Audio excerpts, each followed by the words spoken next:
ambao tulioanza nao somo hili wanajua kwamba kuna siku tulianza, lakini leo ni mwendelezo wa pili.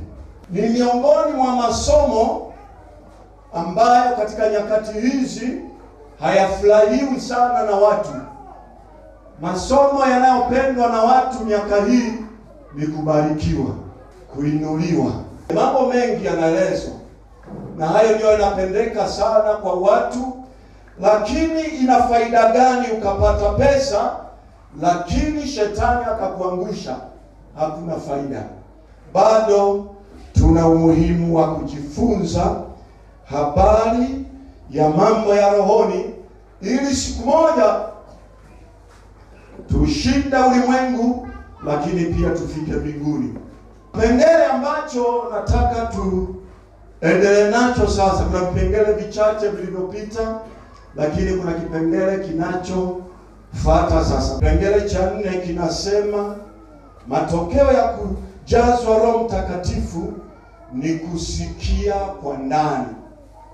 Roho Mtakatifu tunapojazwa, roho zetu zinakuwa na uwezo wa kumsikia Roho Mtakatifu, zinakuwa na hisi kali ya mambo ya kiroho, kwamba kuna jambo linataka kutokea kwenye maisha yako. Roho yako inakuwa na wepesi wa kuelewa kile ambacho Roho Mtakatifu anakupa signal ya kile ambacho kinaenda kutokea. Sasa jambo hili ni la muhimu sana kwa mtu aliyeko kanisani. Jambo hili ni la muhimu sana kwa mtu mwenye huduma. Jambo hili la muhimu sana kwa mtu muumini. Jambo hili la muhimu sana kwa mtu muombaji, kusikia kwa ndani. Hebu tusome katika kitabu kile cha Matendo ya Mitume, sura ya 3, saa ya kusali saa 9. Na mtu mmoja aliyekuwa kiwete toka tumboni mwa mamaye alichukuliwa na watu, ambaye walimweka kila siku katika mlango wa hekalu uitwao Mzuri, ili aombe sadaka kwa watu waingiao ndani ya hekalu. Mtu huyu akiwaona Petro na Yohana wakiingia hekaluni, aliomba apewe sadaka. Leo ya kujazwa na Roho Mtakatifu, kusikia kwa ndani, kusikia kwa ndani. Watumishi walikuwa wakienda hekaluni, na inaonekana haikuwa mara yao ya kwanza, kwa sababu ilikuwa ni hekaluni, na kwa sababu ni hekaluni, mara kwa mara walikuwa wanaenda pale kwa ajili ya kumfanyia Bwana Yesu ibada, na walikuwa wanampita hapo siku nyingi. Walienda wakabudu, wakatoa sadaka, na inawezekana waliwahi kumpa na sadaka. Biblia hapa inasema siku moja sasa, Petro na Yohana wakiwa wanaenda, yule jamaa amejipanga tena kupokea. Kama inavyojulikana, walokole wengine wanaonekana wana mioyo mizuri, wanatoa. Walokole waliokoka wanampenda Yesu, kutoa ni sehemu yao. Sasa akiwa pale anatarajia apate kitu. Sasa Petro anasema, mimi sina kitu, sina dhahabu wala fedha, lakini nina kitu kimoja. Jambo gani ambalo nataka nikueleze hapa? Sikia vizuri. Na kwa nini siku zingine Petro alikuwa anapita na Yohana wanaenda kusali, lakini hii huduma hawakuifanya? Petro akasikia,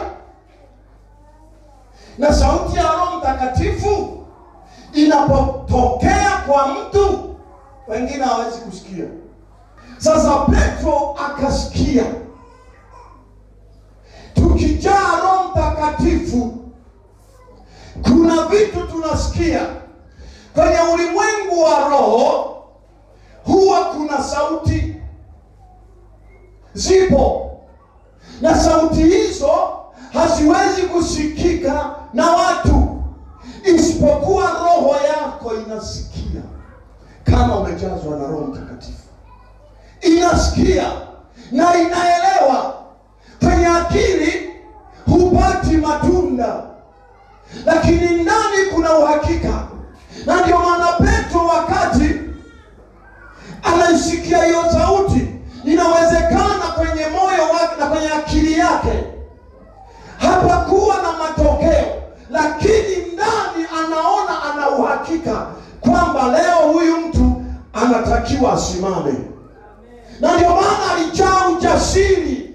Kuna mambo tunafanya katika ulimwengu wa roho, wengine wote hawezi kuelewa, hawezi kujua, lakini kwenye ulimwengu wa roho una uhakika kwamba nikisimama na hiki ninachokisikia, kuna kitu kinatokea.